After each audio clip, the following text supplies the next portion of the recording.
So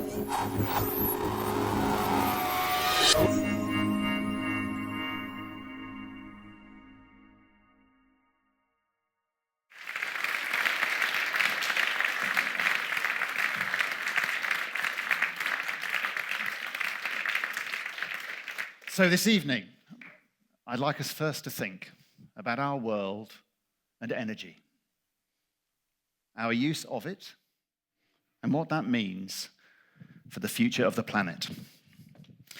If we look, firstly, at the growth in energy that we are forecasting, we're looking at something like 13 billion tons of oil equivalent today, rising by 2040 to something like 18.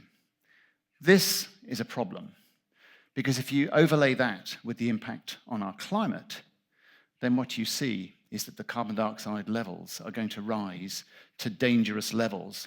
These figures are taken from the current BP Energy Outlook. And the story that's behind this is not pretty.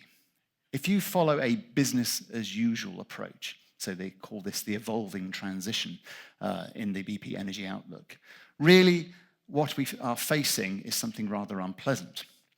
This is looking at it from the energy supply side, which is not surprising if you think about the source of the data. However, let's look at the other side, supply-demand. If we look at the demand side, we see that one of these buckets is a big bucket, is the world of buildings. And buildings accounts for something like 40% of energy use in the developed world. So that's actually quite an interesting area to target and think about what we might do differently. Now, the topic of this evening's conversation is about the physics of hot air. And one of the things that I'd like to bring to your attention is that the reason I'm interested in ventilation is that if you look at the world of buildings, you'll see that the difference between a building that uses mechanical ventilation and air conditioning and one that does not is huge, by about a factor of 2.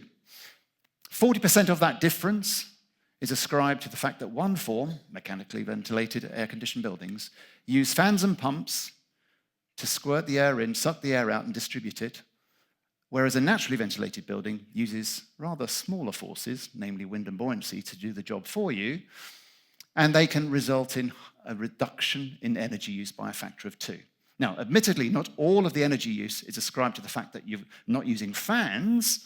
If you look at the lighting load difference on a per square meter basis between a naturally ventilated building and a mechanically ventilated building, the lighting load is lower. And why would that be? It's not because you just turn the fans off. It's because the architectural form that is required for a building to be naturally ventilated is different. You need to have a shallower plan building. There are certain limitations on how deep plan you can go with a purely naturally ventilated building. And therefore, if you build a shallower plan building and you use some windows, you can have a greater proportion of the floor plate being lit by the sun. Now, this evening's conversation has to be started by the fact that I'm not the first person to be talking about ventilation in this very theatre. So, Count Rumford, the founder of the Royal Institution, well known for his work on ventilation and the Rumford fireplace. So actually ventilation has had a history, a rich history, here at the Royal Institution. And therefore I am just but one of a series of people who've been thinking hard about what we can do in this arena. Well, he was the first person. And you might ask why I'd be showing you a photograph entitled Physics of Hot Air in the House of Commons. And I admit with the chuckles that there possibly is, in a very polite form, a double entendre here, because I think a number of you chuckling will be thinking about hot air in the House of Commons in a slightly different way. There's a serious point behind this, and that is Scottish physician David Boswell Reid was very interested in natural ventilation and actually got his hands on the plans to go and redesign the Houses of Parliament, actually, so the Palace of Westminster. And he did a serious job at looking at the House of Commons. And these were the original designs for that in terms of ventilation. His original intent was to look at the whole of the Palace of Westminster. And indeed, he was rather interested in this area too, the House of Lords. Now, fortunately, David Boswell Reid was not the person who succeeded in actually having this part of the prize. There were some debates as to whether, in fact, he was a charlatan. But the reason I raise this now is that there was another rather more familiar character who actually designed the natural ventilation for the House of Lords, and it was none other than Michael Faraday, our own Michael Faraday. So there is history here in terms of the richness of natural ventilation in the topic of this theatre. Now, one of the things that is a problem with natural ventilation today is that there is a belief, and you can argue whether it's founded or unfounded, that one of the problems with mechanical ventilation is that it provides you with thermal comfort that naturally ventilated buildings do not. Now, the downside that I can tell you is that mechanically ventilated buildings can have lots of equipment and they can run consuming huge amounts of energy. This is a building that I surveyed. It's a building in southwest London. It's got huge amounts of ventilation equipment. It's got air conditioners. It's got mechanical ventilation. And I could walk into a corner of this building. And on the same November day, the air conditioning is on. The trench heating is on. The chilled beams are on. The chilled ceilings are on. And it's running to try and achieve what?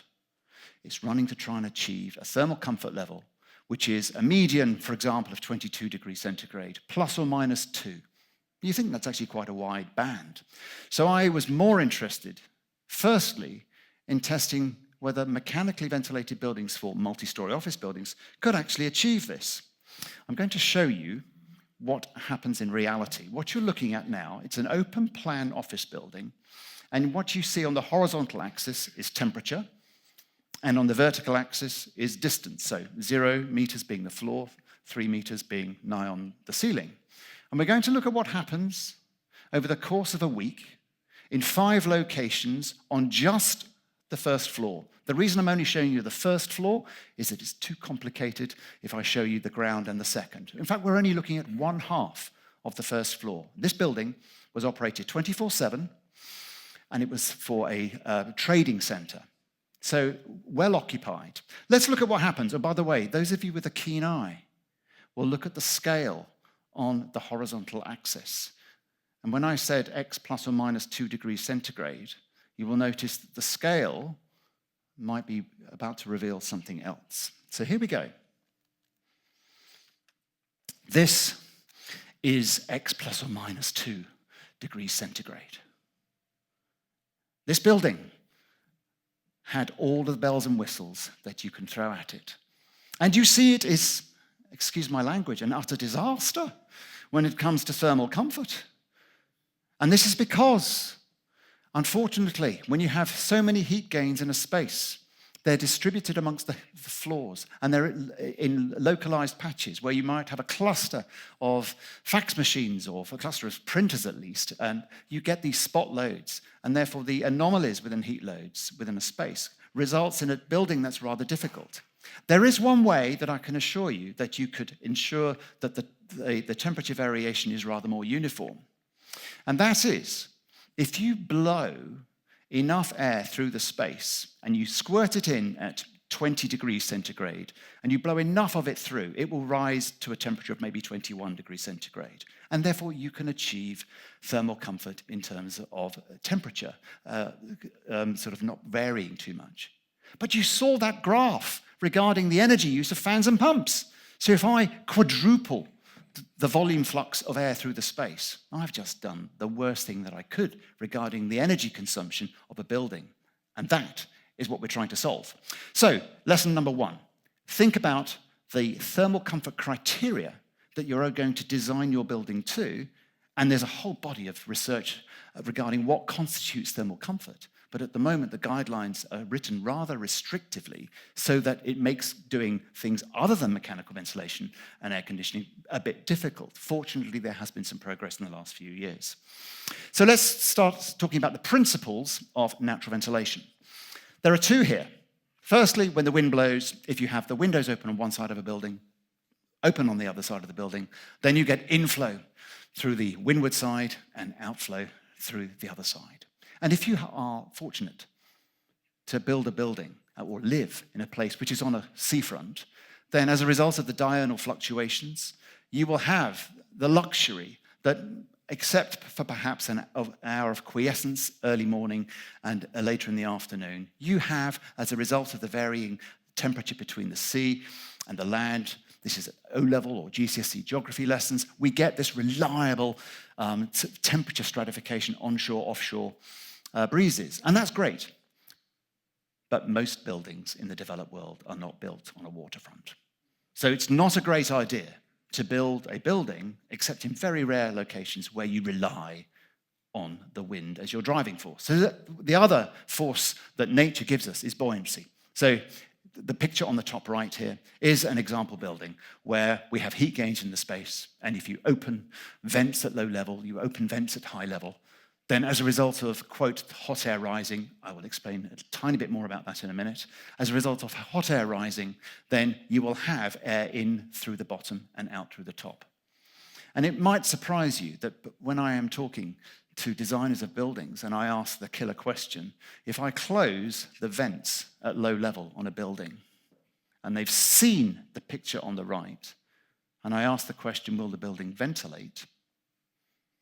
I am left with either silence or, worse still, sometimes shaking heads.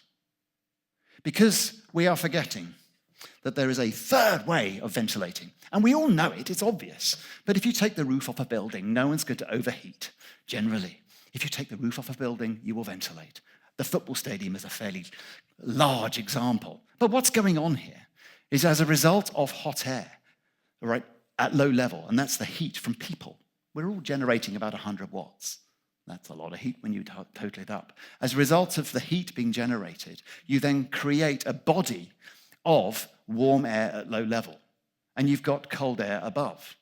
Well, warm air is less dense than cold air, and therefore there's a gravitational instability, which means that you get gravitational overturn. So even in the absence of wind, the building will ventilate when it's warmer inside than outside. And that is very important when we begin to think about better ways of ventilating and lowering the energy use of buildings going forward, which is the intent of this evening's discourse.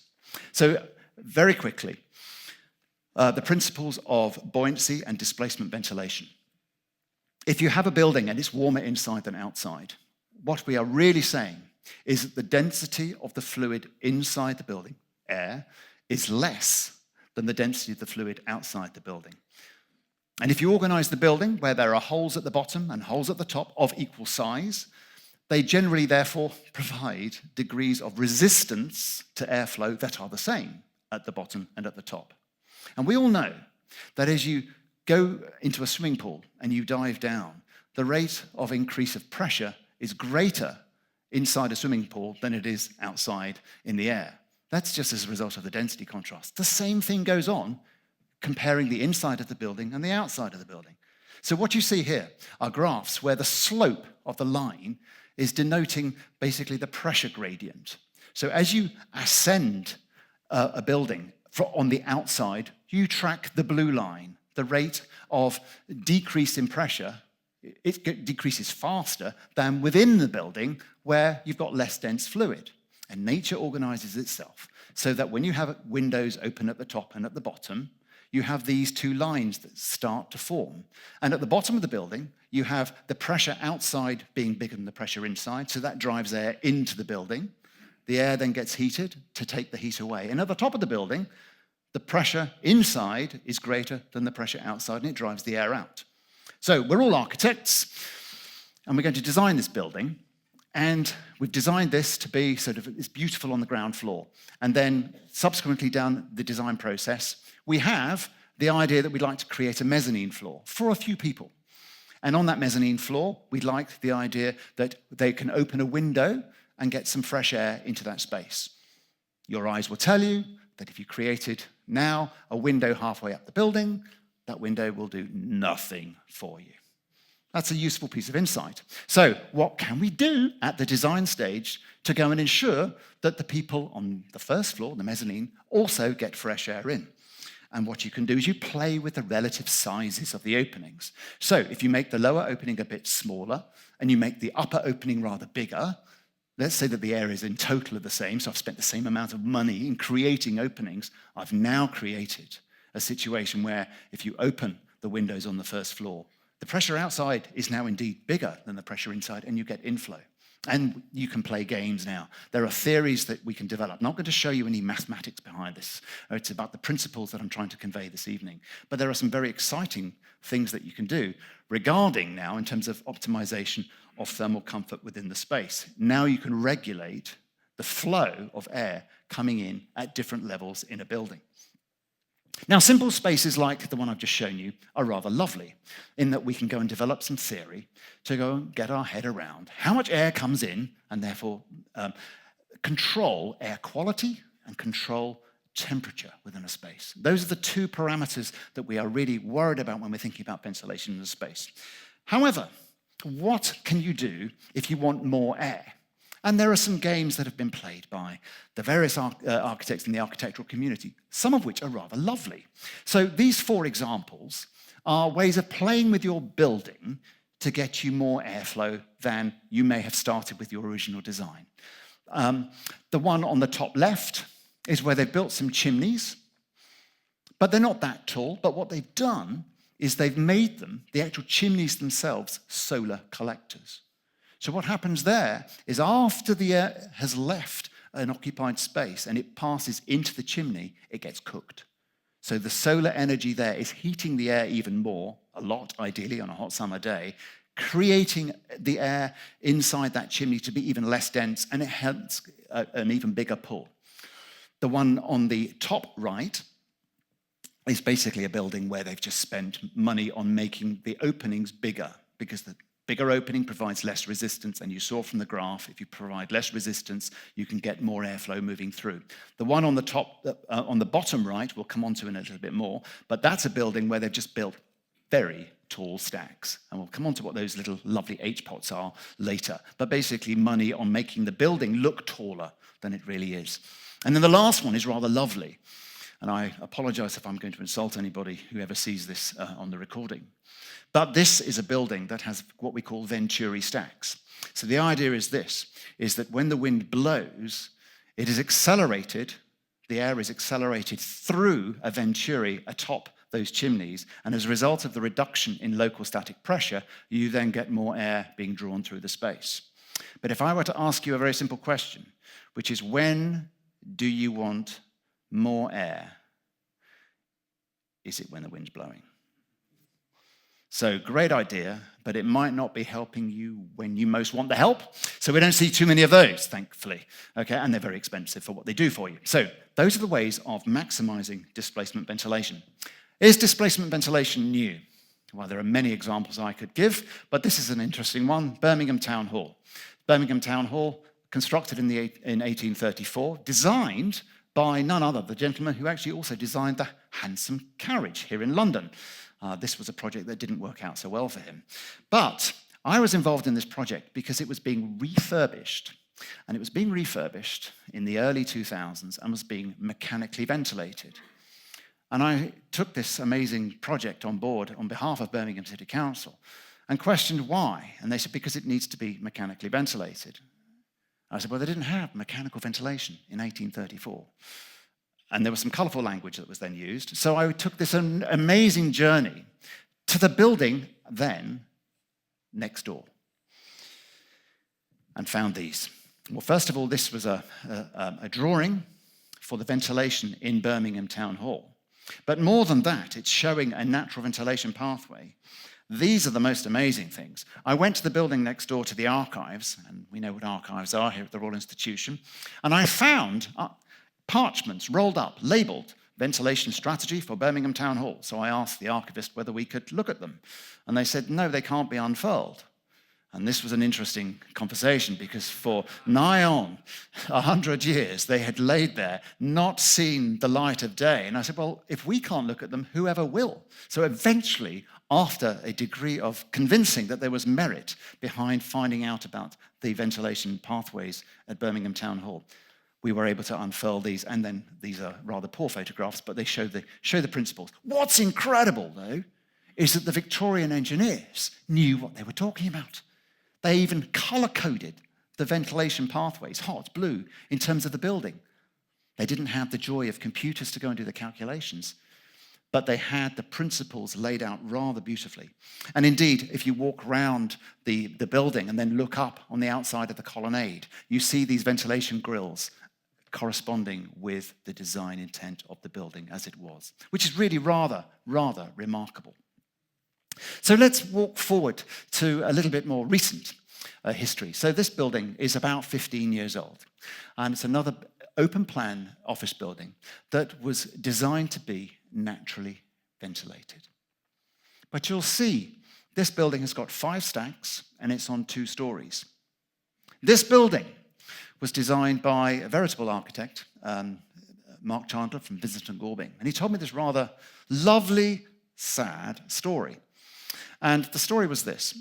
He was introducing his design team to the building, and he had some engineers on board to help him, and laid out the plans and asked a rather important question of the engineers and the scientists involved in helping think about ventilation. The question was this: how many stacks should this building have? The answer that he got from said engineers and scientists was as following: you've drawn 5.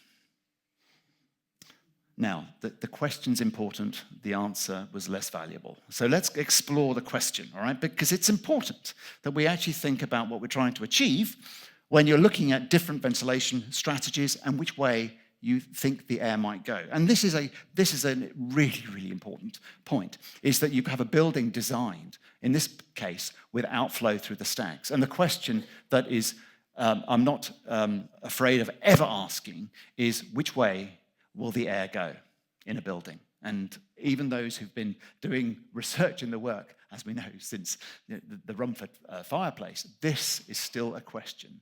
And I'll be asking you that question at the very end, by the way, so just ears up.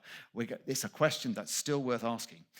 Which way does the air go in this particular case? And if we don't know the answer, then it's worth doing a bit of work to try and find out the answer to it, because we're about to devise a control system. We're about to try and devise a building that's going to provide air quality and thermal comfort in line with modern expectations. And the tool that's been developed at the University of Cambridge in the physics area is water bath modelling. And the principles are this: if I want to find out what happens to air in a building, I could do an experiment, but in order to achieve insights, I'd need to build a piece of equipment that is as big as the building. So that's useless. So using the principles of dynamic similarity, we can reduce the scale of our model by 100-fold by using a different fluid. And this is where the water bath modeling comes into play. So what we're interested in doing is using water as the working fluid instead of air, and then investigate with an experiment what happens to the water in the tank. So what you see here is a representative cross-section of that said building, Houghton Hall. In this case, I'm just looking at 2 stories and a central atrium. The heat gain here is actually a hot wire on each of the floor to represent the heat gains from people, lights, maybe some solar. And we immerse the whole thing in a fish tank, rather like the tank on my left here. We're going to immerse the whole model building in a fish tank, and then we're going to project a light through this so that you can visualize the flows. And as a result of looking at the water flow in the tank, you can see where the air will go in the building.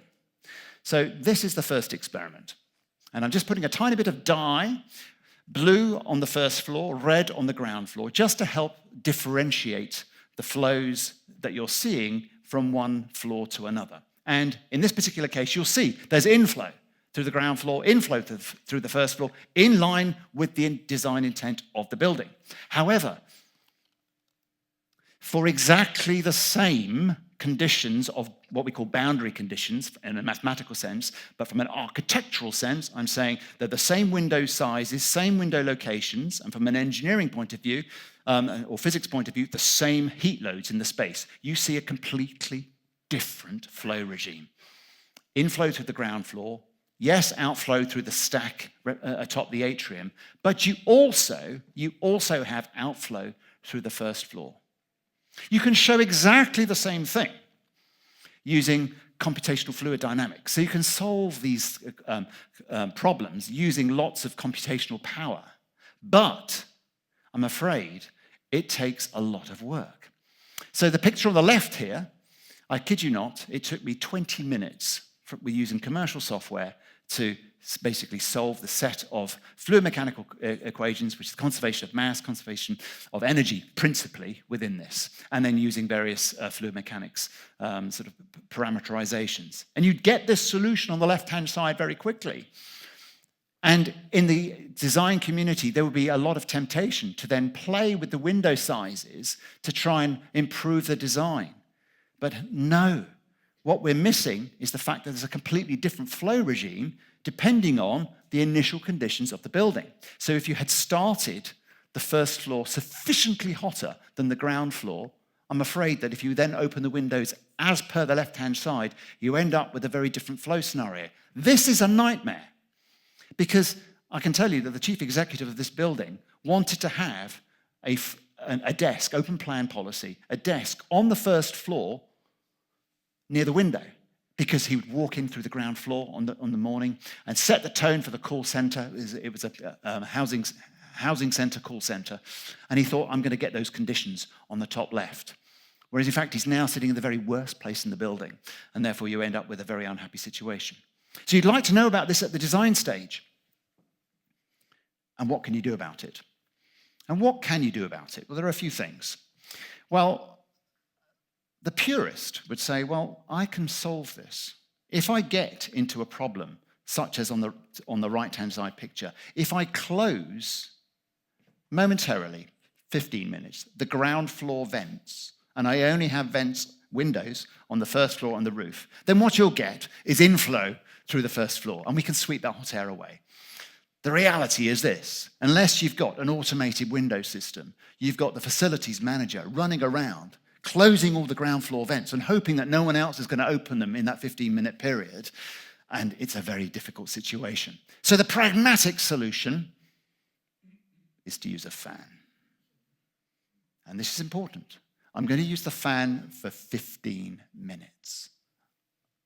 And if I use a fan, it beats wind and buoyancy hands down, but I can suck the air out of the building for 15 minutes. And then once I've purged it of the hot air, I can then turn the fan off and I'll be back in the regime on the left-hand side. So the hybrid approach of using fans to get you out of jail or to get you to a comfortable place and then have the benefits of a fan-free building are incredibly, incredibly important, because we cannot have buildings that basically turn out like the one on the left, on the right-hand side here, and stay like that.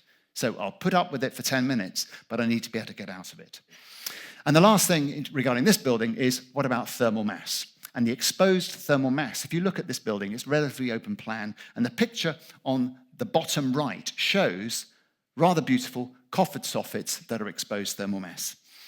And if you night cool those by opening the windows, what you can achieve with the exposed thermal mass is nirvana, because the inside temperature on the hottest August days is lower than the temperature outside the building. What's going on is that you've got the rate at which heat is being absorbed by the thermal mass is greater than the rate at which heat is being generated in the space. So it is a natural air conditioner, and it works. Look at the numbers. 10 degrees C cooler, 10 Kelvin if you were to be a purist, 10 Kelvin cooler inside than outside, with no air conditioning. And in fact, this particular building, when we did the survey results, weren't magnificent. If you look on the very left-hand area here, in the summer, it's saying that people weren't overly happy, but if you go back to the slide, they're at 30 degrees centigrade. I'm surprised that they even said, we're staying in the building, but they're 30 degrees centigrade. So the question is, can we improve the performance? This is a naturally ventilated building. It's already 10 Kelvin cooler inside than outside. It's August 2003, the hottest summer on record. And what I found was this, is that if you looked at the temperature inside and compared it with the temperature outside, what you would expect with a thermally massive building is that the temperature maximum in the building would lag the temperature maximum outside. As a result of thermal mass, it's a fundamental feature of the physics of thermal mass, you'd expect there to be a time lag. And for most of the time there was. But sometimes we got negative hours of time lag. In other words, it reached the maximum earlier in the building than outside. And the minimum, what's going on? What was going on here? I went and, because I do believe physics, all right?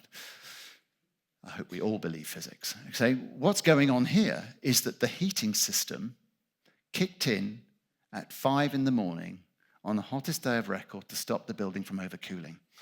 And it was a case of the physics wins, and physics 1, engineers 0 in this particular case. All right, we have to allow the building to cool down, but there is an amazing opportunity to do better. So A, the control system, and B, what's the ventilation strategy that people are using? In this thermally massive building, all of the windows are open. The fans in the stacks are trying to get as much hot air moving through the space. They're trying to flood the building with as much hot air as humanly possible.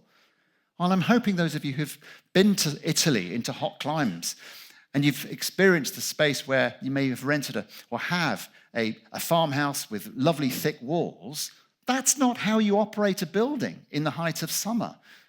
What you do is you open the windows at night and you flood the building with cold air, and then when it comes to 11 o'clock in the morning as the temperature's rising, you batten down the hatches.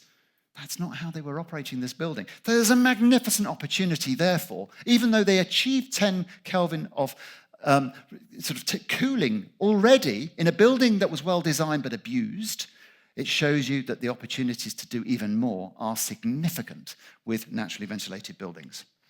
Let's turn our heads to multiple stacks. So that question, how many stacks should this building have? Well, here we are. It's a water bath experiment. The stacks appear to be or are of different heights, irrelevant for this conversation. Look at this. You've got inflow through the ground opening. There's a hole in the bottom of the tank just here and 2 stacks. And I'm hoping you can just see there's hot water rising, showing outflow through these stacks. But for exactly the same vent configuration, we observe 2 different flow regimes. Instead of outflow through both the left and right-hand stacks, you've got outflow through the left stack, but now you've got inflow through the right. And if we perturb the system, you get something else. You get now the opposite, where you've got outflow through the right, inflow through the left. And this was a very great surprise to the physicists exploring this particular situation. However, I want you to think about this. For those of you who are as old as I am and have possibly had the experience of trying to light a fire in your fireplace, Rumford. So we're going to try and light a fire in the fireplace. And what do we worry about? We worry about the fact that when you've loaded it with kindling, and if you're not experienced, you might load it with some damp wood. And then you light a match and you successfully fill your living room with smoke. And what's going on is that the chimney is full of cold air. And you've left the door open, you've left the bathroom window open, and the easiest natural pathway is down through the chimney, into the living room, and then up the stairs and out of the bathroom window. Your task, therefore, is simply this. If you can get the chimney full of hot air, it's like a siphon. Once it's full of hot air, it's going. And that's what we're seeing here. It's nothing more than we've learned, actually, when we were children, about lighting fires in our grandmother's houses. So let's go and explore this in reality. And the Contact Theatre is a building in Manchester. That's what it looked like before Alan Short got hold of it, and that's what it looked like afterwards. So rather impressive. I want you to look at what's on top of the building. Those H-pots that I referred to earlier. What are they doing? Well, they're not small. And if you're a quantity surveyor or a banker, you'll think they're not cheap either, all right? Therefore, there's a reason for them. And there is. There's a really good reason for them. There was some research done in Loughborough in a wind tunnel that explored this downflow through chimneys. And what they found was that if you put a certain chimney pot, some of those chimney pots were better at mitigating the effects of wind-blown downdrafts in a chimney. And this H-pot was found to be the best of 9 designs that were being explored. So that's what the intent was here. If we put the H-pots on each of these 4 stacks on the studio, then we will eliminate the problem, or certainly minimize the risk, of downflow through these stacks. But this is what happens. So I instrumented the theatre and I instrumented the stacks themselves. What you see here is a time-varying sequence of about 4 days of the temperatures. The black line shows you the temperature outside the building. And the coloured lines show you the stacks, basically the temperatures in the stacks. The purple line there, the one at the very top, is the temperature in the theatre. So what you'll see is for the first time period that the temperature in the stacks is the same as the temperature in the theatre. And the deduction is therefore that the air in the stacks has come from the theatre. Therefore, it's upflow displacement ventilation. But look at the yellow line, which is stack 3. Suddenly, it became an inflow. That was not part of the design intent. Furthermore, we've spent quite a lot of money trying to avoid this. So I'm afraid nature wins. In this particular case, engineers not doing so well. So this happens, all right? And stack 2 also became an inflow as well. But the experiments that we did, the water bath experiments, taught us that this actually might not be a wind effect. It might be, well, if it suddenly gets filled with air, I'm afraid it's going to be gravitationally driven, and that's what's going to go on. Have a look at this, though. Stack 3, that was fully full, completely full of exterior air. Look at this data. This is rather more nuanced. What's going on here? The black line is the exterior temperature. Look at the blue line, that blue line. And it's tracking, pattern-wise, other lines, but it's halfway between, this is the midpoint of the stack. I'm only one data point in the stack, hint. It's halfway between the outside and the inside. And a number of people have said, well, Shaun, doesn't that mean that basically nothing's happening, it's just static? Remember what I said at the very beginning. There's a gravitational instability if you've got a large hole, and you can't have less dense fluid sitting stably underneath dense fluid. Admittedly, if it's a very long, tall straw, then viscous forces can actually stabilize this. But it's actually gravitationally unstable. So what's going on here, if you go and take a snapshot in time and look in a more detailed plan view, and this is looking at the temperature contour map of the stack itself, you'll see this counterflow in and out of very same stack. This is looking at the counterflow in stacks 1 and floor. Nature never said that it needed to be unidirectional flow. So bear in mind the insights that you're learning now regarding the question that I will pose. It may be rhetorical. I might actually take a vote at the end of this discourse or towards the end of this discourse. This is important. We've got counterflow going on. These insights are incredibly important. So inflow through the roof happens like it or not, depending on what you do, especially with your low-level vents. But it taught us a huge amount. We're designing it out. And there's a general principle here. Should you always fight nature? I would argue that actually it's a good question to ask. And sometimes you might want to say, well, what if we don't fight it, but we try and use it? What if we try and use it for good? So let's just check one more. The Lichfield Theatre. This is another one of Alan Short's projects. This is what it looked like before he got his hands on it. And that was it afterwards. 2003, it actually opened on that hottest summer of record. So it was a nervous time when we were moving into the July-August heat wave. Lots of stacks atop, 6 stacks atop the main theatre, 2 stacks atop another one, and low-level vents. When I say low-level vents, a series of low-level vents.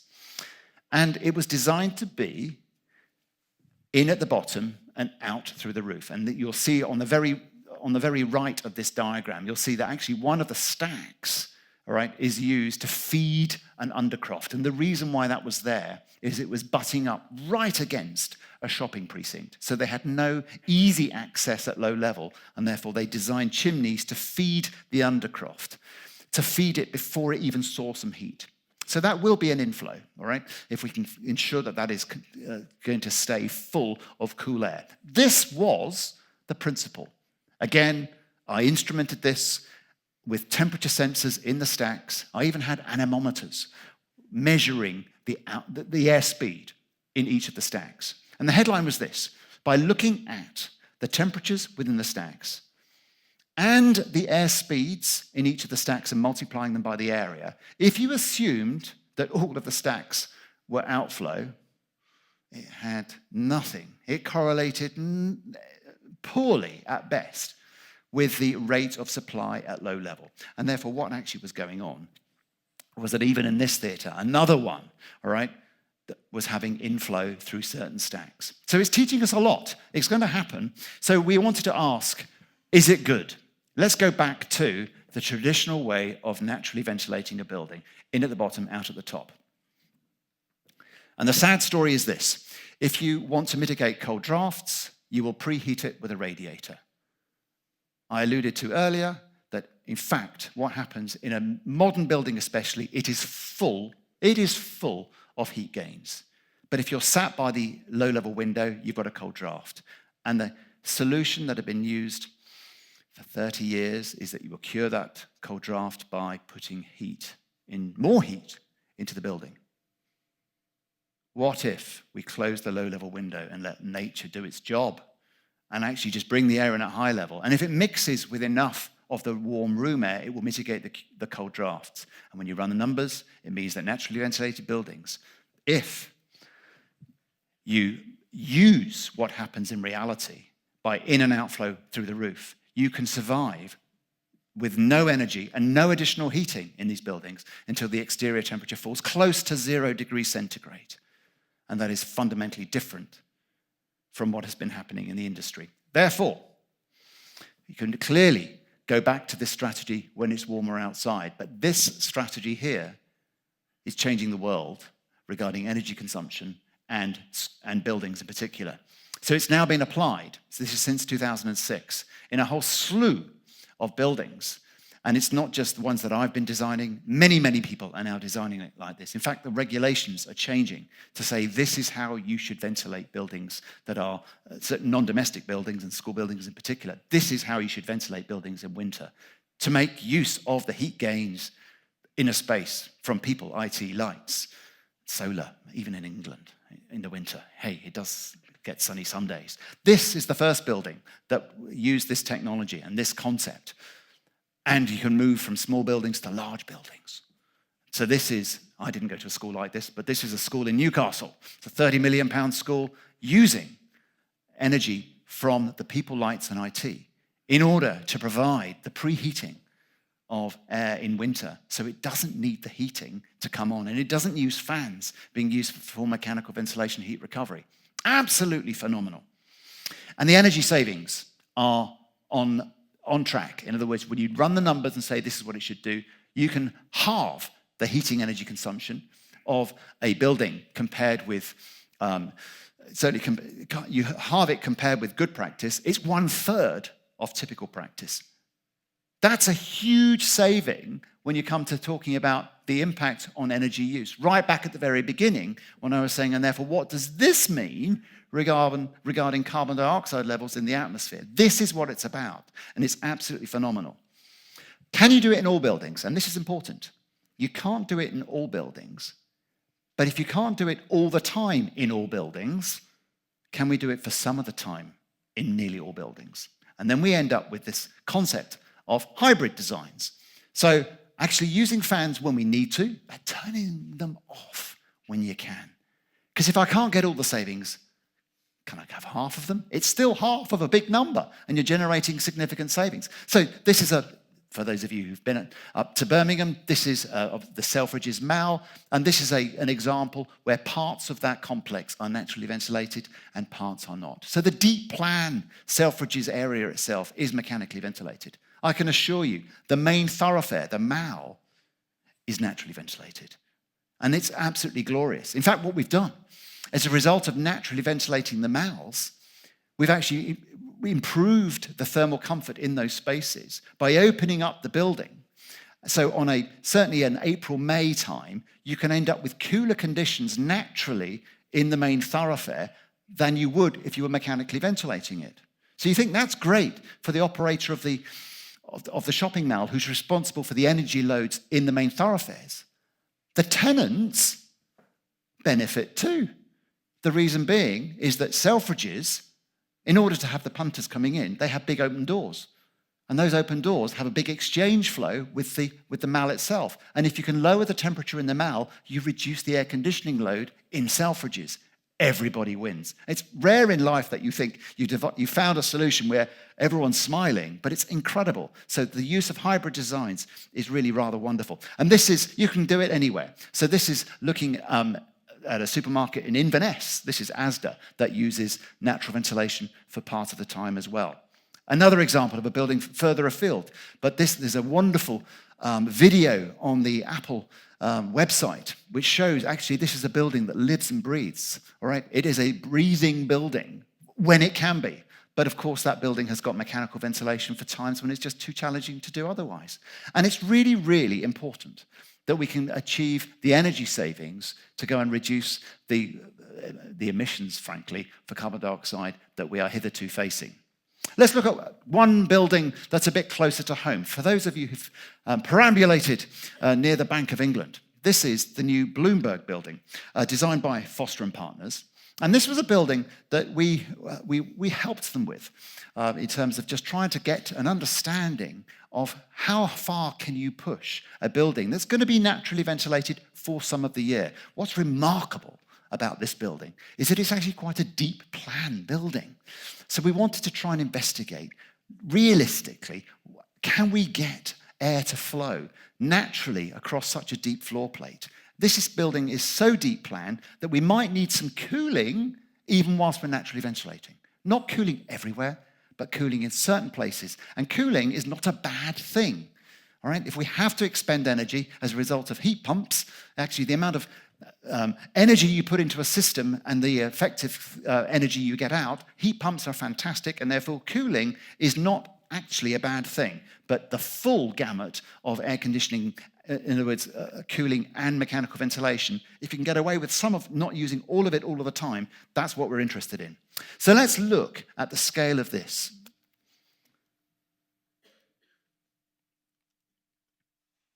So this video shows you the scale of water bath modelling that you can achieve. And what we have here is a building that is, 10 stories tall. And it's close to us here in London. And the amount of heat going into this building is 10 kilowatts. So one has to sort of have this health and safety sorted out regarding doing experiments when you've got 10 kilowatts of electrical load in a water bath. So, roped off. But look at this. We're trying to demonstrate that the air will move across this floor plate. We're using some dye here just to help illuminate the flow across this building. And you'll see that the water is tracking from the edge all the way to the central atrium and then rising up. And what you'll see here as a result of this experiment, you'll see the dye on the ground floor, and as it's being heated, it's picking up heat and then rising through the atrium. And we were using this to help confirm that actually the top 2 stories of this building needed to be thought about differently. So certainly the top floor, we had to divorce from the others so that we didn't get backflow. And then the penultimate floor as well had its own challenges. So we can use this technique to verify some of the theories. And I said, I'm purposely not showing you mathematics in this discourse, so that you can see the power of experiments to help verify our thinking about airflow in buildings. So let's have a look at one more building. And this building is another theatre. And the reason I like theatres is that they're relatively simple to get your head around in terms of topology. And there is a relevance here because the actual theatre that we're in is but clearly one example of these. This building was designed so that what you had was a rate seating, 2 stacks, And the idea is that you would then have air coming in at low level and being exhausted out of the top. So what we're going to look at now is the experiment that we're going to set up to demonstrate, well, it should demonstrate if it works, so a live experiment to show you the pathways for this particular building.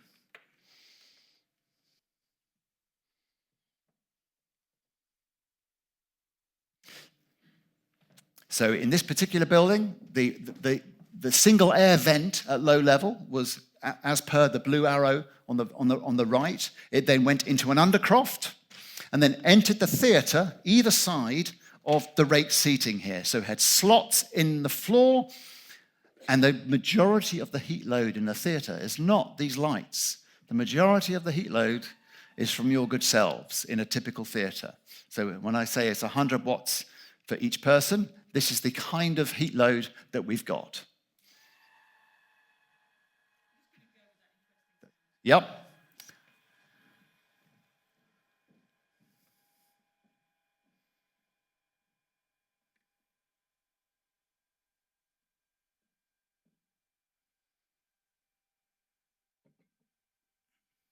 So what you see as a result of this, the Schlieren technique, so we were just showing now the hot water rising from the two stacks. You can see the density contrast, the strong turbulent flow emanating out of the two roof stacks, because at low level, there are vents at low level.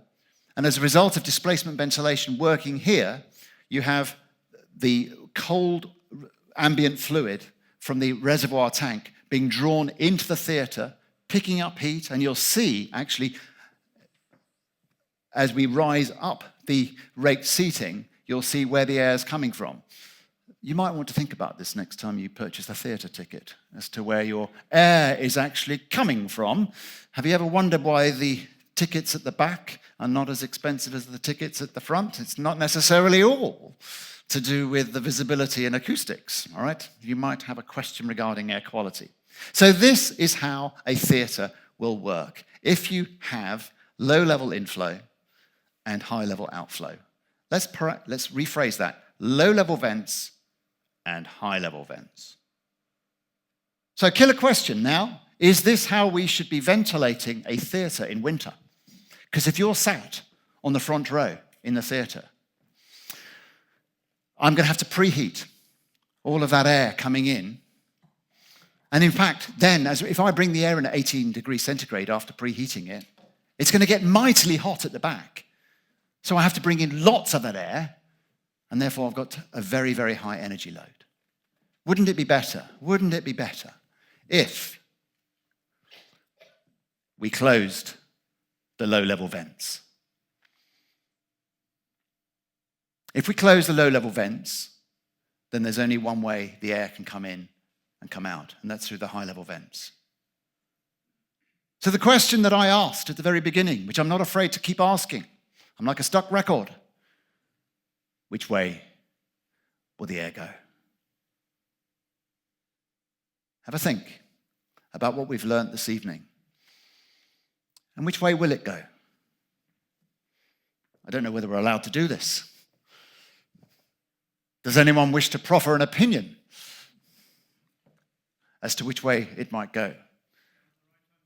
Down the right-hand vent. Okay. If it's coming down the right-hand vent, it's coming in. Where's it leaving? Left-hand vent, I hear. Look, the great thing about this question, all right, and you will enjoy this, there are no losers. Okay? That also means perhaps everyone's a winner, in part. Watch. Because we saw different ventilation pathways that might be exhibited with natural ventilation over the course of the last 50 minutes. Have a look.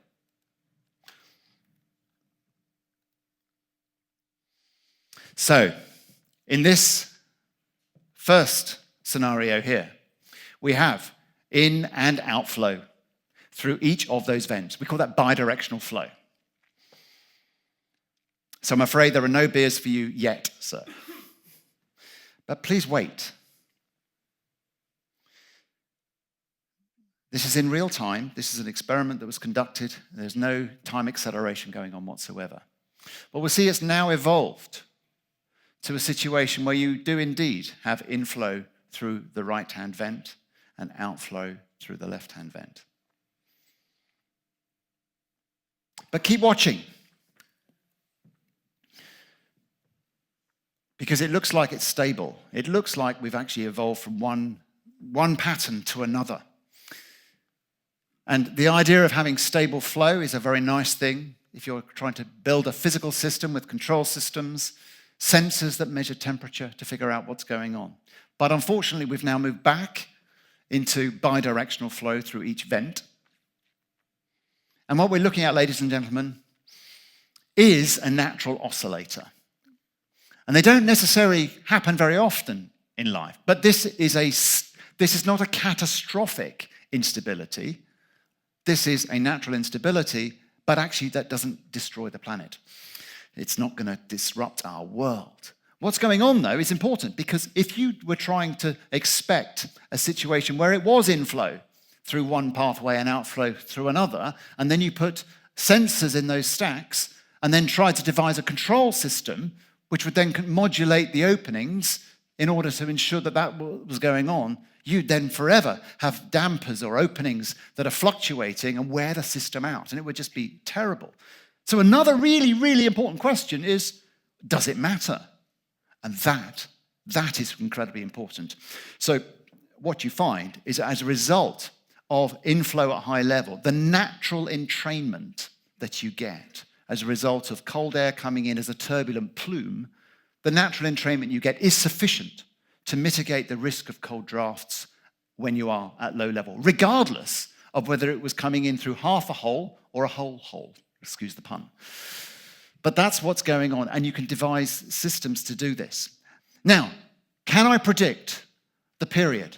Can I predict actually the whole size range where this will occur? I can't. And the beauty is that we don't know everything about ventilation, and it's still a topic of rich resource for research. It really is, because actually I've tasked the physicists looking at ventilation. I said, how can we parameterize multi-openings at high level? It's what the industry is crying out for, and the theory is not there. And by showing this to actually get people started thinking about this, it's a really wonderful area of research, even today in the world of ventilation. So, in summary, natural ventilation is a low-energy ventilation solution. However, if you can't have it all of the time, I would argue that you might at least ask for it for some of the time and therefore explore whether hybrid ventilation is indeed the right way to go. It's going to be difficult to find buildings where it's not the right way to go, actually.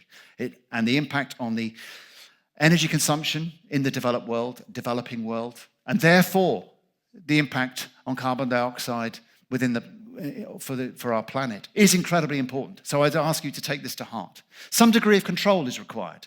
So you can't get all of this just for free with no control, but the amount of energy that we expend on control systems is very small. But the human element is incredibly important. So how much control you bestow upon a building is important. Some people do not like air-conditioned buildings because they feel they've got no control. A hybrid ventilated building, actually avails the opportunity to have individuals with some degree of control. And from a human interaction point of view, interaction of science with people is incredibly important. Some people say it's actually more important than actually thermal comfort, but let's moderate that enthusiasm by saying that they're both important. And then the control strategy should vary with external temperature. It's not as simple as varying the amount of air you bring in as a function of external temperature. No, we need to not only do that, but also vary how we bring the air in, because that's when we get the real energy savings.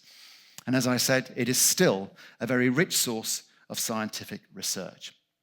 So in terms of acknowledgements, first of all, I'd like to say that none of this work would have been possible without very dear colleagues at the University of Cambridge. Professor Andy Woods at the BP Institute, Paul Linden at DAMT, and a number of others have contributed to the thinking behind natural ventilation. The work itself was funded by BP, And then some of the examples that I have shared with you in terms of real buildings would have been using the insights have been done by breathing buildings. The company itself then had further funding from MMC Ventures, who are here this evening, Bertie Investments and Low Carbon Innovation Fund, and then also the incredible opportunity to work with some of the world's leading designers, having fun, all right, as well as doing great work in terms of insights, of pushing the boundaries on working on some of the world's most amazing buildings, and Foster & Partners are clearly there. And then lastly, I would like to acknowledge the support from the Royal Institution for example, this evening, and hoping to convey some of the insights that I've had the privilege of learning over the course of the last 15 years in the world of ventilation, and having the pleasure of sharing a few of those with you this evening. Thank you.